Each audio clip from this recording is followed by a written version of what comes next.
Good morning. Ang araw po ay November 6, alas 10 sakto ng umaga dito sa lugar natin, dito sa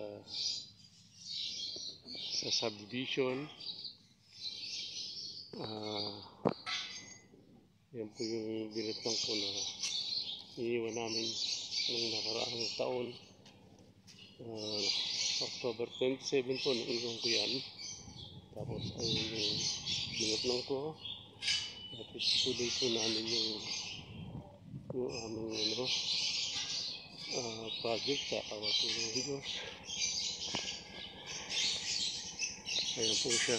Ito yung isang side. Kung nakaharap ka sa mismong lote, ito yung kaliwang bahagi. At ito yung sa harapang bahagi. Ayan po. Problem eh, matapos ko namin itong kahit itong nakakod lang. Ayan po. Nakabat po ng Panginoon Diyos. Ayan po siya. Ayan.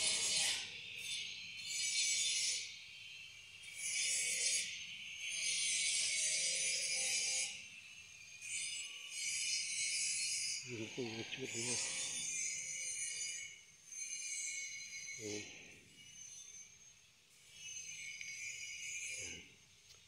Chico, Atis. Ayan po yung pampuan niya. Ayan o.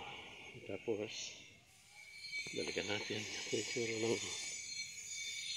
bigyan ng Diyos yung pwedeng matirahan loobin. Ito siya. Yan ay naiwan namin bakal na naayos siya.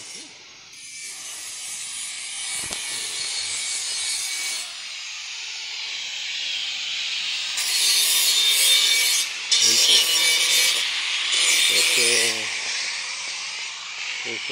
po. Yung bagong compressor. Magsisimula na naman. Ayan po yung mga gamit, tubig. Yung template ng bakal, yung pagkain. Ayan na po siya, yung ilang tubig. Ayan. Ayan. Pang pag-ayaw saka hindi na masakit yung katawan mo, may kambola. Okay po. Salamat po sa Diyos sa isang panibagong araw.